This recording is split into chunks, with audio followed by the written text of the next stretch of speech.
Y pues hace 48 años que comencé a predicar la palabra de Dios. En todo este tiempo, solamente 2 veces he escuchado el mensaje que le voy a compartir, que se llama el infierno.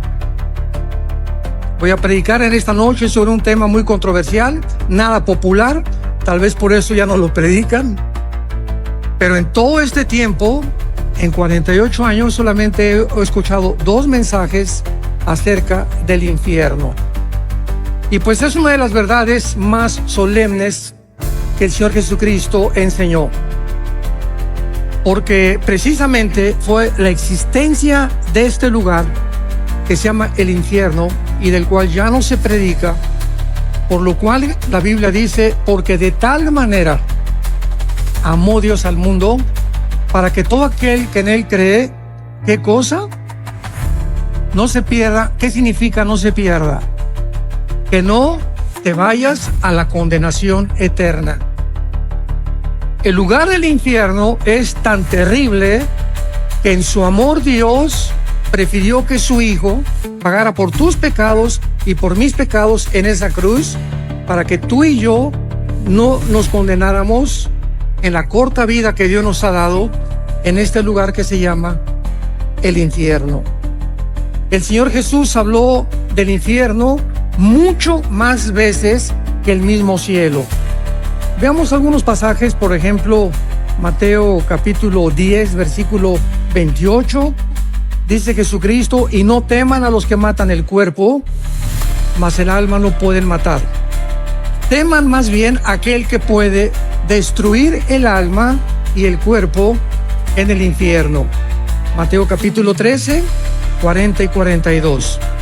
De manera que como se arranca la cizaña y se quema en el fuego, así será el fin de este siglo.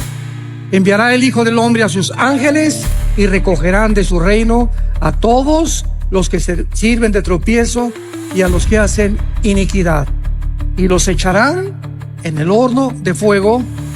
Allí será el lloro y el crujir de dientes. Ningún ser humano podría saber qué es lo que existe después de la muerte más que Dios. Tú puedes consultar a brujos, puedes consultar a gurús, puedes consultar a chamanes, a Walter Mercado, a astrólogos, etcétera, etcétera. No hay una sola persona, ni un solo libro en los millones de volúmenes de literatura que existe en las librerías que te puedan decir qué hay después de la muerte. Todos son hipótesis, especulaciones, ¿verdad? Que ideas de los seres humanos, pero ¿quién puede decirnos realmente a dónde te vas a ir tú y a dónde me voy a ir yo cuando tú mueras? ¿Cuántos de nosotros vamos a morir en paz, sabiendo que vamos a atravesar un túnel nada más y que nos va a estar esperando los ángeles y la persona de Jesucristo?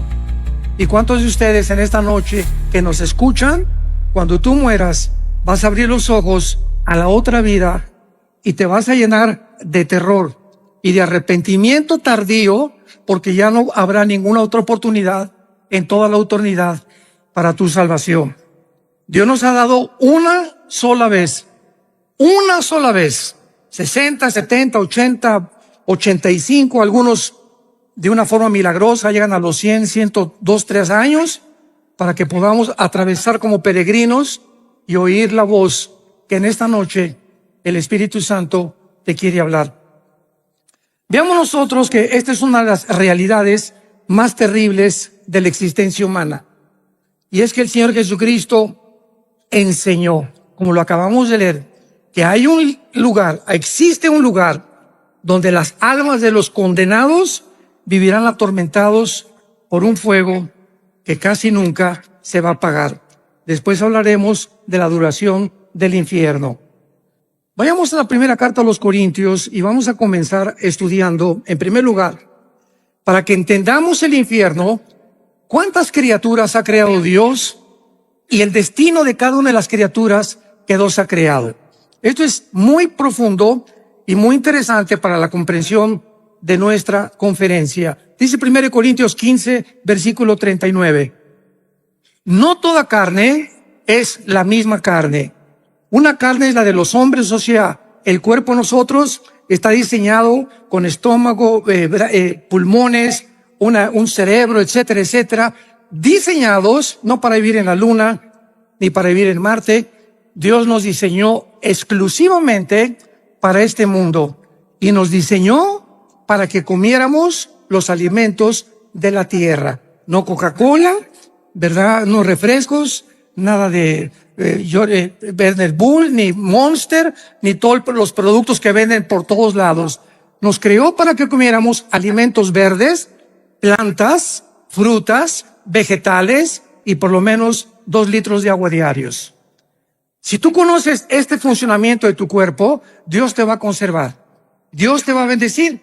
Pero esta es la forma como Dios nos diseñó para que nosotros pudiéramos sobrevivir. Dice la Biblia, otra carne es la de las bestias. Bueno, los animales, los toros, las vacas, los caballos, las yeguas en el campo, ¿verdad? Tienen una manera de vivir. Desayunan, comen, cenan y se mueren. Comen, cenan y se mueren. Comen, respiran y se mueren. Y es una tragedia, dicen los salmos, que muchos seres humanos, sin entender la razón y el propósito por el cual Dios nos creó, viven igual que las vacas. Viven igual que los becerros. Te desayunas en la mañana, comes, ya fuiste a la universidad con el propósito de hacer dinero, con el propósito de ser presidente de Costa Rica, con el propósito de tener un fama, publicidad o recibir aplauso, reconocimiento de la gente. Y todas estas cosas que tú buscabas, al final de tu vida descubres que todo es vanidad, que en ninguna de estas cosas vas a encontrar el propósito ni el significado verdadero por el cual Dios te creó. En tercer lugar, hay la carne de las peces. Los peces fueron diseñados para vivir con un sistema branquial especial. ¿En dónde? Debajo del agua. Y los pececitos, ¿verdad? Fueron creados, los ballenas, los tiburones, los delfines, para tener su hábitat. Y en cuarto lugar, las aves. Los cuerpos de las aves fueron diseñados que hasta este momento ningún ser humano puede diseñar ni inventar la forma como vuelan las aves. Hemos tratado de hacerle así con las alas y no hemos fracasado. Entonces tenemos 4 tipos de creación que Dios hizo del sol para abajo. Muy bien. Del sol para arriba tenemos un mundo espiritual invisible que no puede ser conocido por el intelecto ni por tus estudios, ni aunque tengas 5 licenciaturas en ciencias políticas o en filosofía y letras, en antropología, en paleontología. No me importa el conocimiento que tú tengas, el ser humano nunca podrá descubrir el mundo espiritual que nos rodea. Y el mundo espiritual tiene también diferentes lugares donde todo lo que Dios creó en el mundo invisible, oculto a nuestros ojos, tienen un destino, como lo vamos a ver. En primer lugar, hay un infierno. El infierno es un lugar donde las almas o tu alma, Dios quiera que no en esta noche, que si tú mueres y sales por esa puerta sin arrepentirte de tus pecados, sin saber que es la última oportunidad que tal vez Dios te ha dado en esta noche para recibir a Jesucristo, si tú mueres un accidente de tráfico, un cáncer inesperado, una embolia cerebral, una bala perdida, nadie sabe exactamente el momento en que vamos a morir. Pues si tú mueres sin Cristo, hay un lugar que está en el centro de la tierra. El centro de la tierra, lo vamos a ver a continuación, está todavía el infierno. Y en este lugar no van los demonios, no van los ángeles caídos, no va ninguna otra criatura más que los espíritus de los seres humanos. Dios diseñó el infierno únicamente para que ahí bajen las almas de los espíritus humanos que en la vida rechazaron el conocimiento y la verdad del evangelio de la gracia de Dios. En segundo lugar tenemos otro lugar que se llama el abismo. El abismo es el lugar de los demonios. En el abismo hay demonios y existen también ángeles caídos. Por ejemplo, dice en Apocalipsis capítulo 9, versículo 11, que el ángel del abismo es el jefe de los demonios, que se llama el destructor. o que se le llama también, ¿verdad?, Apolión, que significa el que destruye. Entonces, el abismo es para los demonios. Cuando Cristo sacó demonios, ¿se acuerdan ustedes? Le decían a Jesús, por favor, no nos envíes al abismo. ¿Por qué? Porque tenían miedo de ser encarcelados en este lugar. Entonces, en el abismo no hay espíritus humanos. En el infierno no hay demonios. El infierno es para los seres humanos. El abismo es para los demonios y los ángeles caídos. En tercer lugar, la Biblia menciona otra prisión invisible que se llama prisiones eternas de oscuridad. Judas, versículo 6, que en este lugar se encuentra un grupo demasiado malo, maligno, de ángeles caídos. Una vez que los ángeles rechazaron a Dios, hubo otro tiempo en Génesis capítulo 6 que se mezclaron con las mujeres humanas y produjeron gigantes de casi 4 o 5 metros de altura, con 12 dedos en las manos, 12 dedos en los pies, y esta raza de gigantes se llamaron los Nefilim, que significa los caídos, porque se refiere a los ángeles que realmente eran los hijos de Dios que bajaron a mezclarse y a corromper la genética humana para impedir que naciera el Mesías. Cuando Satanás oyó, Génesis 3:15, de tu semilla, mujer, vendrá el Mesías, y de la semilla de Satanás vendrá el que hará tropezar al Mesías. Satanás, al escuchar esto, de ahí en adelante, planeó cuidadosamente, de una forma, con una sabiduría impresionante, que no naciera el Mesías. Y así vino el primer ataque en Génesis capítulo 6, impidiendo y corrompiendo la genética humana. Más adelante ya sabemos, ¿verdad?, de qué forma continuó con estos ataques cuando nació Moisés, por ejemplo. El faraón mandó matar a todos los niños para que no naciera. Dijo Satanás, a lo mejor por ahí viene la línea genética del Mesías. Después, cuando nació Jesucristo, vinieron los reyes del oriente y le dijeron a Herodes, ¿dónde está el rey de los judíos? Mandaron matar a todos los niños menores de 2 años. Y así encontramos en la Biblia el ataque satánico para impedir que naciera el Mesías. Y luego tenemos en cuarto lugar el lago de fuego. El lago de fuego es el lugar donde todos absolutamente, Satanás, el falso profeta, los ángeles caídos y los seres humanos pasarán la eternidad cuando hayan rechazado completamente el plan de Dios, principalmente los seres humanos. Ahora, muy bien, muchas personas dicen, Dios no puede ser tan malo de mandar a todos al infierno. Una vez una viejita me dijo eso. Mire, pastor, yo no creo que Dios sea tan malo de mandar a nadie al infierno. Yo le contesté y le dije, amén, doña Chole, usted tiene toda la razón. Dios nunca manda a nadie al infierno. Ellos se van solitos. Porque de tal manera amó Dios al mundo que nos dio a su Hijo unigénito. Entonces las personas que se van al infierno no las mandó Dios. ¿Tú lo vas a escoger esta noche?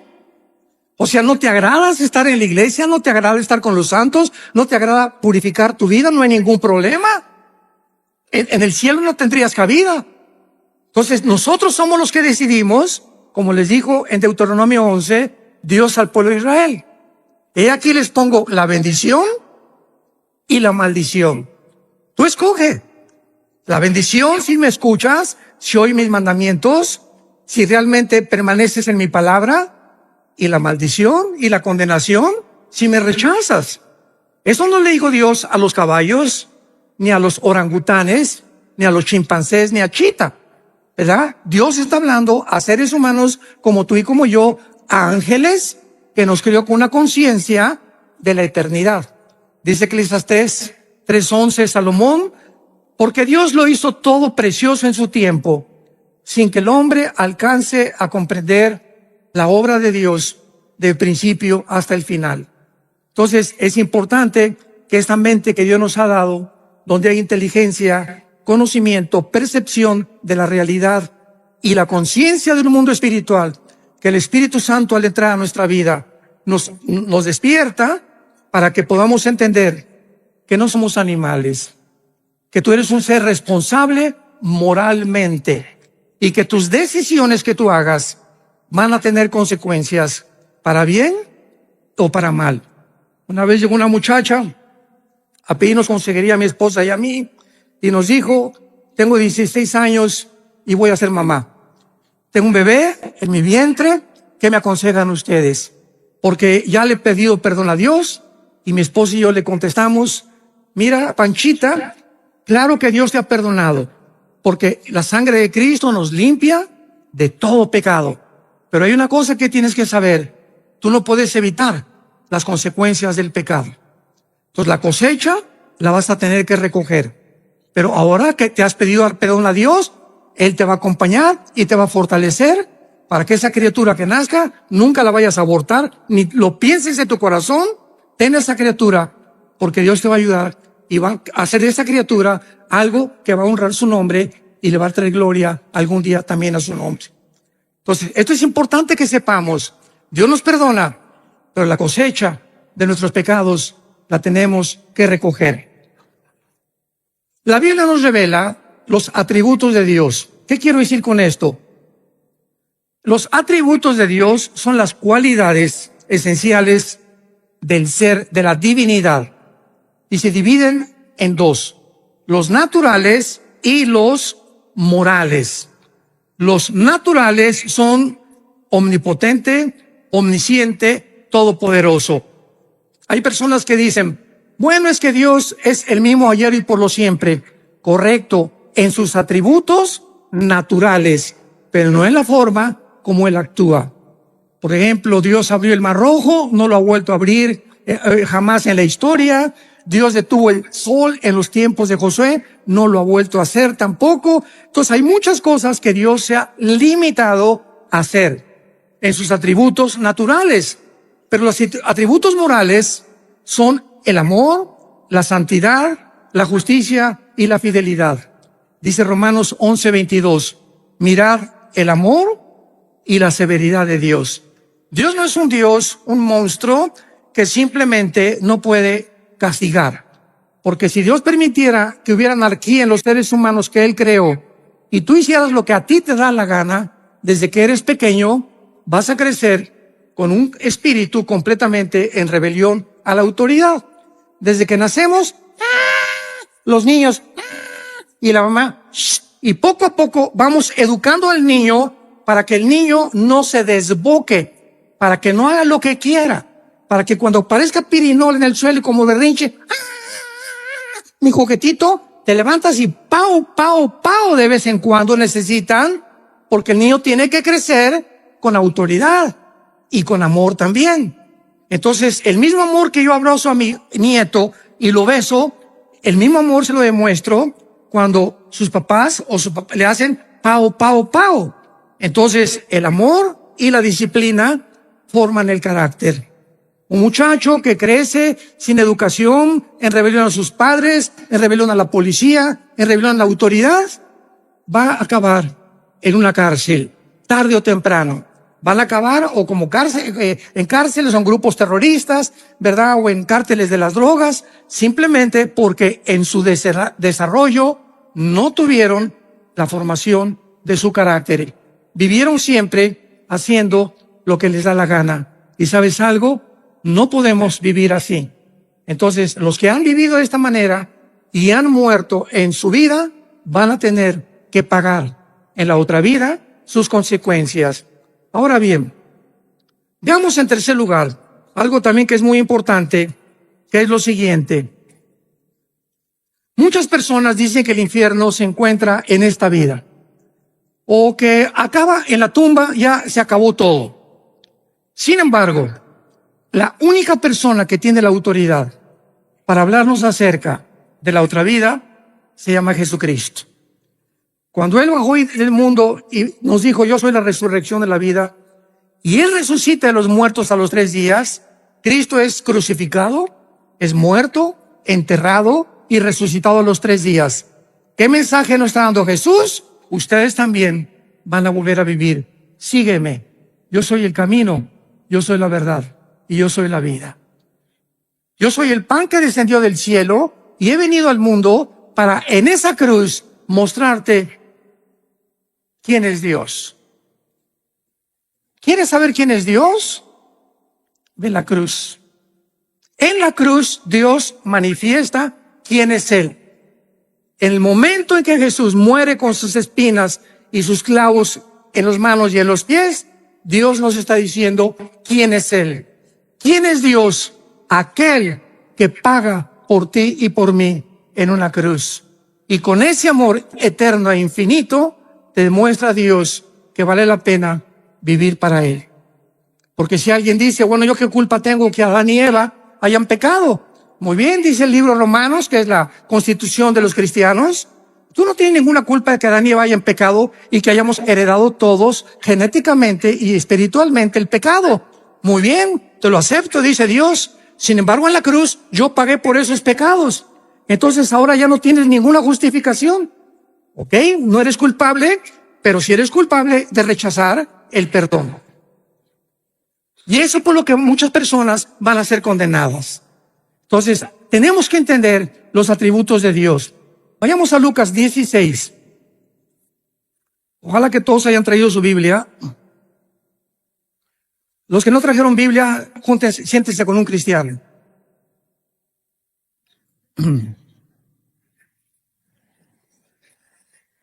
Desgraciadamente, ahora que tenemos la tecnología y que están todos los versículos escritos, pues la gente ya no trae su Biblia. Ya se acostumbraron a no traer la Biblia. Y es la palabra de Dios, este libro. Necesitamos tener contacto el domingo, tenerlo aquí en mis rodillas. Cuando citan la Biblia, buscarlo, me enseño a manejarla porque es la espada del Espíritu. Y aquí está esto. Pues aquí está Malaquías, aquí está Isaías. Y al ratito, después de usarla varias veces, esta espada ya la sé manejar. Ya sé más o menos cómo poder usarla. Y es en donde se encuentran los pasajes más importantes. Pero cuando acostumbras solamente a ver y ver en las pantallas todo lo que está en las pantallas, comienzas a desarrollar una negligencia total por vivir en la palabra de Dios. Y qué importante es que sepamos que debemos ser toda nuestra vida hombres y mujeres de la palabra de Dios. En Lucas 16 es uno de los pasajes, o más bien dicho, el más importante, donde Cristo nos revela la naturaleza del infierno. Este pasaje, en primer lugar, aclaro, no es una parábola. Aquellas personas que digan que es una parábola se equivocan porque las parábolas usan nombres propios. Y aquí se menciona a Abraham, que fue un personaje en el Antiguo Testamento. Así que esto es una historia real del infierno y del lugar donde antiguamente las almas y los espíritus descendían antes de la cruz. Dice así Lucas 16, versículo 19. Había un hombre rico que se vestía de púrpura y de lino fino y hacía banquete con esplendidez. Veamos la comparación. Por el otro lado, el contraste, había un mendigo llamado Lázaro, que estaba echado a las puertas de aquel lleno de llagas. Aquí tenemos dos personas. ¿Por qué el Espíritu Santo usó a un rico y por qué usó a un mendigo? Muy bien. Jesús dijo claramente en Mateo 19, 23 al 24, que es muy difícil que los ricos entren al reino de Dios. Y en Santiago, capítulo 2, versículo 5, dice la Biblia, porque los pobres, Dios los hizo ricos en fe. Muy bien, ¿qué significa esto? No significa que el que tú tengas dinero te va a condenar. Significa que regular y generalmente las personas que alcanzan muchas riquezas, llega un momento en que no sienten la necesidad de Dios. Tengo todo. Tengo mi carro, mi casa, ¿verdad? Alma mía, descansa, muchos bienes he guardado. ¿Para qué me preocupo? Voy al domingo y escucho un mensaje, escucho una aplicación del Evangelio, pues sí, ¿verdad? Pero yo no necesito nada realmente, sin darse cuenta precisamente de su pobreza espiritual. Entonces, eso es una generalidad. Ahora, los pobres, tú no tienen nada. La vaquita, el caballito, los borreguitos, los chivos, Y tú le hablas a un Cristo. Yo comencé 3 años de mi vida cristiana como misionero en la sierra de Oaxaca y Guerrero, en México. 3 años durmiendo en pisos de adobe. Me tapaba con periódicos. Mi cojín era un ladrillo envuelto en periódicos. Y a cada pueblito que iba predicándoles el evangelio durante esos 3 años, el 80-90% de los indígenas se convertían a Jesucristo. Lo aceptaban con tanta facilidad. Les predicamos un evangelio tan sencillo y abrían su corazón. Sí, Jesús, entra a mi vida. Cuando tú das este mensaje a gente disque intelectual o preparada o con dinero, no toman el mensaje con la misma pasión que lo hacen los pobres. Sin embargo, repito, son generalidades.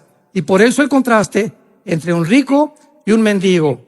Ahora, dice la Biblia, versículo 22, que murió el mendigo. Y fue llevado por los ángeles al seno de Abraham. Subráyalo en tu Biblia. ¿Ya ves por no traerla? Allá no se puede subrayar, Fue llevado al seno de Abraham. Esto es importante porque aquí Jesucristo nos va a revelar el lugar donde bajaban los espíritus antes de la cruz. Fue llevado al seno de Abraham y murió también el rico y fue sepultado.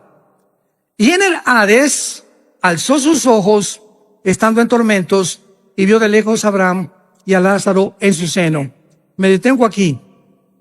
Desde Adán hasta la cruz del Calvario, ningún ser humano, ni los profetas, ni Malaquías, ni Habacuc, ni Sofonías, ni nadie sabía a dónde iban los muertos, los buenos y los malos, antes de la cruz, más que descendían todos al centro de la tierra. Era el único conocimiento que había, porque la revelación bíblica es progresiva.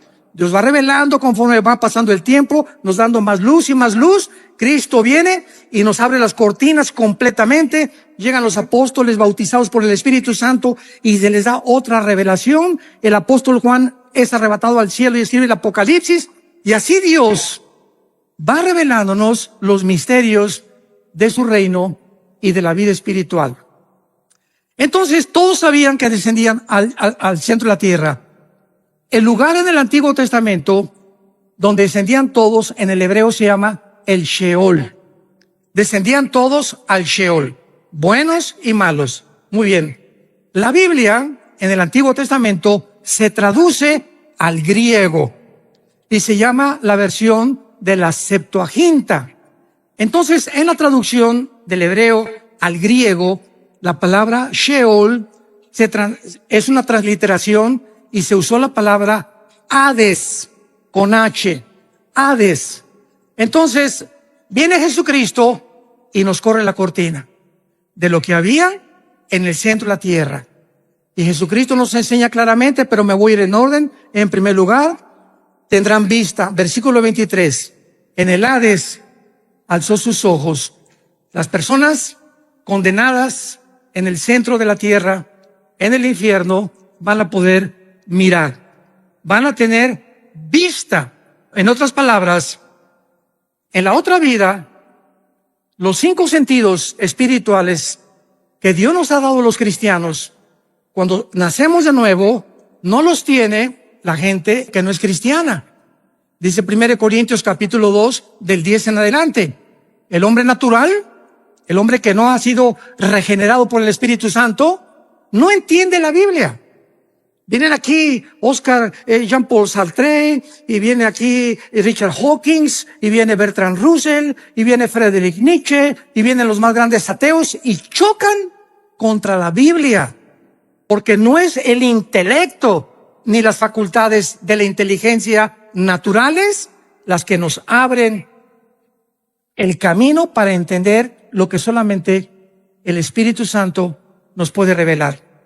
Pero el espiritual, dice 1 Corintios 2, entiende todas las cosas porque tenemos la mente de Cristo. ¿Me van siguiendo? Muy bien. Entonces, las personas en el infierno van a ver, se despertaron sus instintos espirituales que no tenían en la vida. Nosotros ya los tenemos desde ahorita. Dice la Biblia, el espiritual juzga todas las cosas. El cristiano tiene un discernimiento y yo puedo estar con mi esposa en una cena y estar con ciertas familias y me dice mi esposa, mira, esa persona que se acercó, algo mi parabólica me dice, ¿verdad? No hagas negocio con él o no tengas mucha amistad con él. Algo me dice en su espíritu, en su mirada, que no es de Dios. Y así comenzamos a agudizar los sentidos espirituales que Dios nos da con el Espíritu Santo en la proporción en la que memorizamos la Biblia. ¿Sí me escuchaste? En la proporción de tu contacto con la Biblia. En la proporción que pases tiempo con la Biblia. Y en ese mismo contacto y en ese mismo tiempo desarrollarás tus sentidos espirituales. Ahí en el infierno tendrán vista. Pueden ver a Abraham. Número 2, versículo 24. Dando voces, dijo, Padre Abraham, ten misericordia de mí. En el infierno, las ondas del sonido, en ese mundo espiritual, en el centro de la tierra, se podrán transmitir. Ahorita me escuchan, porque verdad las ondas del sonido se graban, etcétera, etcétera. El sonido viaja en ondas por todos lados de la atmósfera hacia abajo. Dentro del infierno podrán transmitirse también la voz. Y esto es increíble, ¿verdad? Pero serán voces de lamento, de angustia y de desesperación. En quinto lugar, dice la Biblia, Padre Abraham, ten misericordia de mí. Pregunta, ¿cómo puede una persona en el infierno haber visto a Abraham? ¿Que en ese tiempo había cámaras Polaroid? ¿O películas? ¿Cómo podían reconocer que era Moisés o que era Elías? Bueno, porque la Biblia dice que hay una capacidad que se llama intuición espiritual. Cuando vayamos al cielo nosotros vamos a saber, mira, ahí está Adán. Oye, pero si no, ¿cómo sabes que es Adán? Porque en el espíritu yo sé que es Adán. En el espíritu lo sé. Ese es Moisés, ese va a ser Elías. Ahí está mi mamá, ahí está mi papá en la tierra. Nos vamos a reconocer como seres humanos. Mira, ese era mi pastor. Esa era la persona que me dio a Cristo. Vamos a mantener la conciencia. Esto es interesantísimo. No vamos a dejar de ser lo que somos, pero vamos a tener otra personalidad, pero con la conciencia que Dios nos creó desde que naciste de tu mamá y de mi papá. Yo voy a seguir siendo Armando, pero con otro nombre. Yo seguiré siendo quien fui, pero con todos los dones y todas las facultades desarrolladas, pero seguiremos manteniendo la conciencia, como lo vamos a ver, de lo que fuimos y muchas veces de lo que seremos. En sexto lugar, tendrán sed. Dile a Abraham que moje la punta de su dedo en mi agua. Dile que moje, que tenga misericordia de mí y que envíe a Lázaro. Este hombre en el infierno creía que Lázaro seguía siendo su sirviente. Dile a Lázaro que por favor me traiga agua. O sea, vean ustedes que esta persona en el infierno no se convierten en buenos. En el infierno mantienen aún más lejos su maldad, como lo vamos a ver más adelante. Dile a ese Lázaro, el que estaba a la puerta de mi mesa, que me traiga y que me moje la lengua. Los instintos y todo lo que tenemos fisiológicamente y biológicamente en el mundo, lo seguiremos teniendo en la otra vida, pero de diferente manera, como lo vemos en los cuerpos de los ángeles, que los ángeles bajan a este mundo y pueden tomar agua. Los ángeles bajan a este mundo y pueden comer cabrito de Monterrey. No de Costa Rica, tal vez café Brit de Costa Rica. Pero en Génesis 18 bajó Dios. Dios el Padre bajó al mundo y caminó y se acercó a Abraham. Dios el Padre, acompañado de dos ángeles. Y cuando los vio Sara, ¿se acuerdan? Génesis 18, les hizo cabrito. Y quién sabe qué atole les dio también. Pero se lo comieron. O sea, vean ustedes que las facultades digestivas, Cristo cuando resucitó, tomó peces y tomó miel, ¿correcto? O sea, ¿cómo es posible que un cuerpo resucitado, que la sangre es lo que le da vida ahorita a nuestro cuerpo, tengan facultades en la otra vida de ver, oír, sentir, comer, deglutar, beber, etcétera, etcétera, con un cuerpo diseñado para vivir en la otra vida como lo tuvo Jesucristo. Jesucristo asciende al cielo, Hechos capítulo 1, y la ley de la gravedad ya no lo atrajo sobre el centro de la tierra. Cristo, con el cuerpo resucitado, venció la ley de la gravedad, porque el cuerpo resucitado vencerá las leyes cósmicas bajo las cuales tú y yo actualmente vivimos. Estamos sujetos a un mundo de leyes cósmicas, pero con el otro cuerpo tendremos características diferentes. Todos estos detalles son importantes para entender la vida en el infierno. Dice en séptimo lugar, versículo 24, dile a Lázaro que moje la punta y que refresque mi agua, porque estoy atormentado en esta llama. Y esto es asombroso. Versículo 25, Abraham le dijo, hijo, acuérdate, en el infierno tendrás memoria. En el infierno las personas tendrán memoria de lo que hicieron aquí en la tierra. Sigamos leyendo. Recuerda, acuérdate, tendrán memoria que recibiste en tu vida bienes y Lázaro males, pero ahora este es consolado y tú atormentado. Además, una gran cima está puesta entre nosotros. O sea, Cristo nos dice que el Sheol, el lugar donde bajaban todos los muertos, buenos y malos, estaba dividido. De un lado estaba el seno de Abraham o el paraíso, y del otro lado estaba el Gena en griego, que fue la palabra traducida para infierno. Entonces, los buenos estaban esperando a la cruz, a que Cristo pagara con su sangre, porque antes de Cristo nadie subió al cielo, más que Enoc y Elías, que son las excepciones de Dios, ¿verdad? Dios hace sus propias leyes, Él no está sujeto a ninguna ley. Entonces, todos estaban esperando a que Cristo muriera en la cruz, para que desde Cristo a nuestros días, si tú mueres y yo muero, ya no bajamos al centro de la tierra. Ahora ausentes del cuerpo, según de Corintios 5, presentes en el Señor. Vayamos rápidamente en un paréntesis, Apocalipsis capítulo 6, y veamos esta verdad, porque hay otra teoría, ¿verdad?, que no es bíblica, de que los muertos duermen. Hay una secta que se llama los Testigos de Jehová que enseñan esto. No, cuando morimos, Jesús dijo en Lázaro, Lázaro duerme, sin entender el término dormir relacionado con la muerte. Aquí en el quinto sello, Apocalipsis 6, versículo 9, vi bajo el altar las almas de los que habían sido muertos por causa de la palabra de Dios y por el testimonio que tenían. Y clamaban a gran voz diciendo, ¿hasta cuándo, Señor santo y verdadero, no juzgas y venga nuestra sangre de los que moran en la tierra? Aquí tenemos a Juan con una visión del cielo, donde los que han muerto están vivitos y coleando, platicando con Dios, haciéndole preguntas todavía a Dios. Señor, ¿hasta cuándo en el mundo seguirá la violencia, seguirá la muerte, seguirá la maldad? Y se les dijo, espérense tantito, todo esto va a llegar a su fin ya muy pronto, y todos los muertos tienen que morir durante la tribulación para que Jesucristo regrese por segunda vez para establecer su reino mesiánico con todos nosotros aquí mismo en la tierra, precisamente en Jerusalén. Esto es importante porque los muertos, en el momento en que tú mueres, abres tus ojos, y en el Antiguo Testamento dice la Biblia, y murió Abraham, y murió Isaac, o Benoni, y murió fulano de tal, y fueron reunidos con sus padres.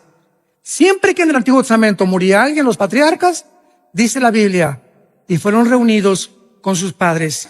O sea, al morir, había un lugar donde lo estaban esperando. ¿En dónde? En el centro de la tierra. Ahí estaban guardados todos los santos, guardados de Dios, conscientes, oyendo, viendo, esperando. Cristo muere en el Calvario, Efesios capítulo 4, versículo 10.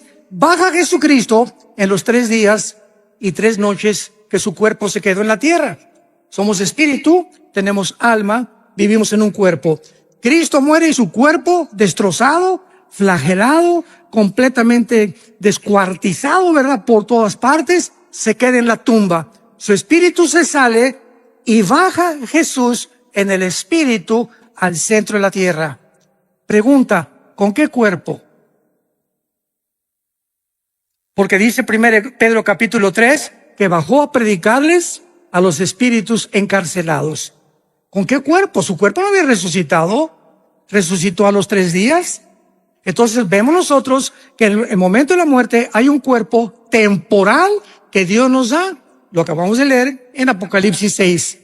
Se les dijo que esperaran, ¿hasta cuándo? Hasta la resurrección de los muertos, que tendrá lugar en el arrebatamiento de la iglesia, en el rapto de la iglesia, desde Pentecostés hasta nuestros días, los que estamos en Cristo, los que formamos parte del cuerpo de Cristo, seremos resucitados.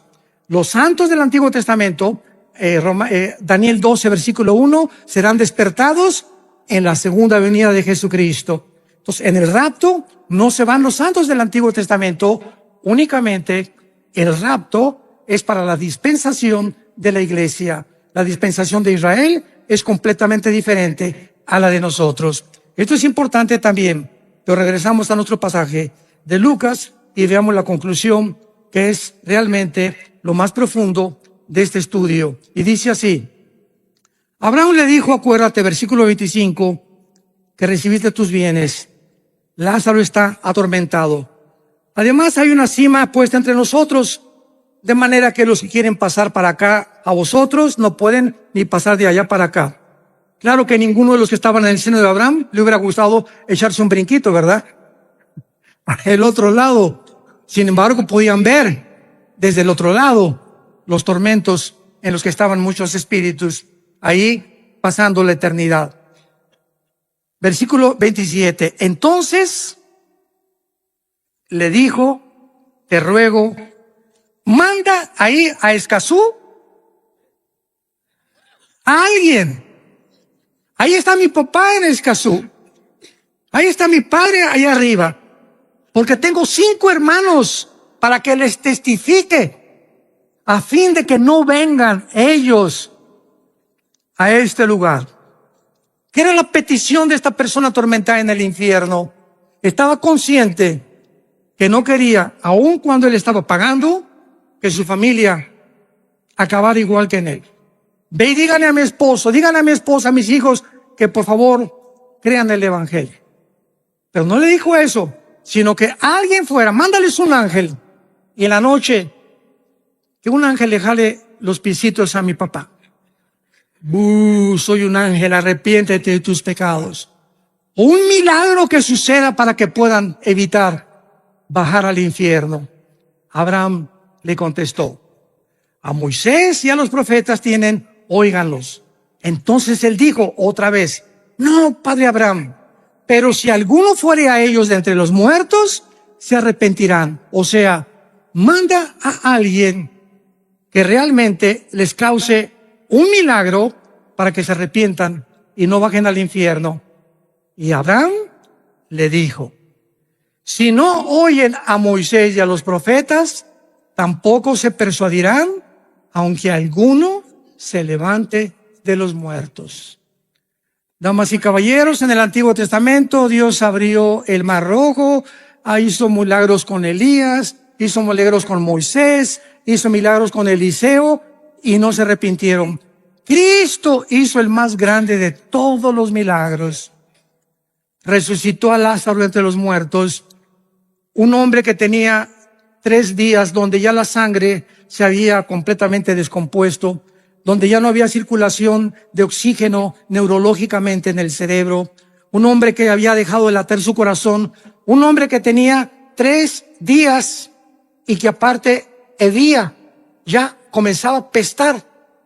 Y Jesús le dice a esa persona acostada en la tumba, su espíritu de Lázaro subió, no oyó al cielo, tal vez anduvo el espíritu por ahí dando las vueltas, y cuando oyó, Lázaro, ven, levántate, es el espíritu el que da vida, el espíritu de Lázaro volvió a entrar al cuerpo de Lázaro, entró al cuerpo de Lázaro, y el Espíritu Santo restauró completamente la circulación de la sangre, de los ojos, de los oídos, y Lázaro salió de la tumba. ¿Qué más milagro puede haber que eso? Sin embargo, en Juan capítulo 11, el día que Cristo resucita a Lázaro es el día que planean los fariseos matarlo. Aunque alguien les haga el milagro que sea, si no creen, la Biblia es por el oír o por ver. La Biblia es por el oír y el oír por la palabra de Dios. Yo puedo ver ahorita un paralítico y Dios sigue haciendo milagros porque Dios es bueno y Dios es maravilloso. Y hay personas que me han dicho, si yo veo un paralítico ahorita levantarse, voy a creer. Y le contesto, ¿cuántos días vas a creer? En ese momento vas a ser impactado. No, pues sí es cierto. A los 4 o 5 días vas a seguir igual. Porque no fuiste regenerado por el Espíritu. Creíste un milagro, pero no fuiste regenerado por oír la palabra de Dios. Y fuimos renacidos, 1 Pedro capítulo 2, fuimos vueltos a nacer por la palabra de Dios que vive y permanece para siempre.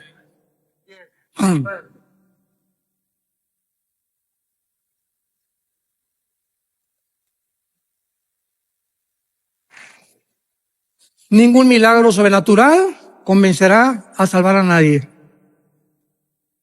La salvación proviene de ver y no por el oír, o por el oír y no por ver. Un milagro puede asombrar, repito, causar sorpresa, admiración por algunos momentos, pero no cambia el corazón humano. El único que cambia el corazón humano es la palabra de Dios. Si alguien pudo haber sido salvado o creído por milagros, fueron los judíos cuando salieron de Egipto, o los fariseos en la resurrección. Sin embargo, ni así creyeron a Dios. Ahora, ¿dónde se encuentra actualmente el infierno? En el mismo lugar. Si tú mueres esta noche, sin la persona de Jesucristo en tu vida, sin haberte arrepentido de tus pecados, ahorita en la noche cierra sus ojos, el doctor dictamina, ya se fue Pancho, ya se fue Carlito, ya se fue doña fulana de tal, doña Choli ya se murió. Tu espíritu baja inmediatamente al centro de la tierra. Y ahí en el centro de la tierra, hoy, en el mes, estamos en marzo todavía, ¿verdad? En febrero. Baja al centro de la tierra y después que pase los 2000 años o el tiempo de la gracia y venga la tribulación, cuando Jesucristo regrese, van a pasar 1000 años. Y al finalizar los 1000 años, los que están en el centro de la tierra van a resucitar. Apocalipsis 20 del 11 al 15, el juicio del gran trono blanco. Van a resucitar todos los que están en el infierno, los libros se van a abrir y Dios te va a decir, Carlitos, ven para acá, doña Panchita, venga para acá, doña Chole, venga para acá. Voy a demostrarle a todos los ángeles y a toda la creación que yo no te quiero enviar al infierno. Tú has decidido y yo no puedo violar tu voluntad. Porque el libre albedrío es la característica más grande que Dios nos ha dado. Somos seres morales, responsables de nuestras decisiones. Si Dios forzara a alguien a irse al cielo, como dice otro movimiento también dentro del cristianismo, que Dios a uno los preparó para el cielo y otros para el infierno, y se nos roba la libertad de escoger, es una barbaridad. Porque en el infierno no va a haber un letrero que diga, pues aquí estamos todos los que no fuimos escogidos por Dios, por el amor de Dios. Eso no puede ser. En el infierno están todos aquellos que se les dio una oportunidad en esta vida y no la aprovecharon. Y esta oportunidad Dios te la da en esta noche a tu corazón. Tú me puedes decir, oiga, pues fíjese que yo vengo a esta iglesia hace 5 años. Las iglesias están llenas de personas no salvadas. Llenas de personas que nunca se han arrepentido. Y el arrepentimiento ya no se predica tampoco. Ya no se predica el infierno, ya no se predica el pecado. Y las iglesias solamente quieren entretenimiento, ¿verdad? Y ya estamos en un tiempo de despertar. Mañana vamos a hablar claramente de las causas de la crisis del mundo por lo cual se encuentra, el mundo como se encuentra. Pero las iglesias están llenas de personas no arrepentidas, que son religiosas, pero no tienen la Biblia, no aman la palabra, no la memorizan día y noche, nunca le han hablado a nadie de Cristo. ¿Cuántos años tienes de ser cristiano? 5 años, hermano. 10 años, en todos estos tiempos, ¿a cuántas personas has ganado para Jesús? ¿A cuántas personas les has hablado de Jesús? En tu bufete jurídico, en tu consultorio médico, en tu taller de carpintería. Ustedes jóvenes, en su universidad, en la escuela, ¿le hablas de Cristo a tus amigos? Muchachas, ¿le hablas de Cristo a tu amiga que se está acostando con su novio y sabes que la fornicación es pecado delante de Dios? ¿Ya te has acercado y le has dicho, Lupita, por el amor de Dios, eso es pecado delante de Dios, arrepiéntete? Tú no puedes vivir acostándote y teniendo relaciones sexuales con tu novio. Eso no es sagrado delante de Dios. Y mucho más si te llamas cristiano. Y mucho más si te llamas cristiano, no besuqueas ni manoseas a tu novia tampoco. Las respetas, porque no puedes amar y ensuciar lo que amas. Este es el verdadero cristianismo.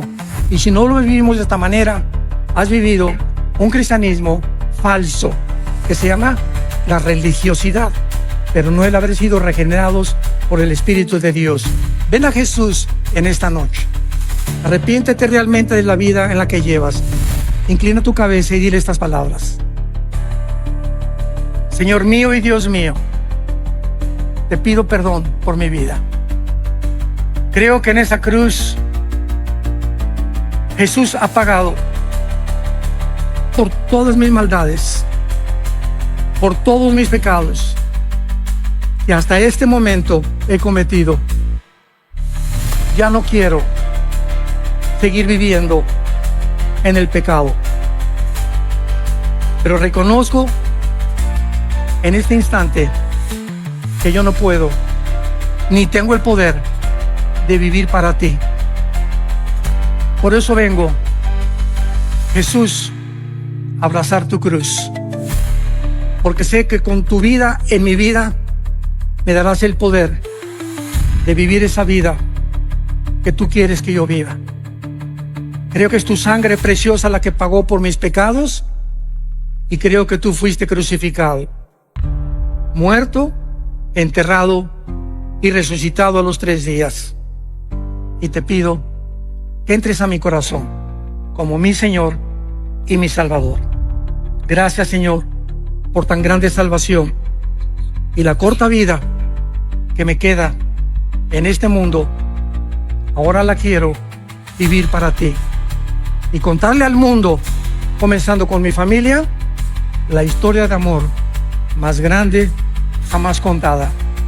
Tu amor por mí en esa cruz. En el nombre de Jesús. Amén.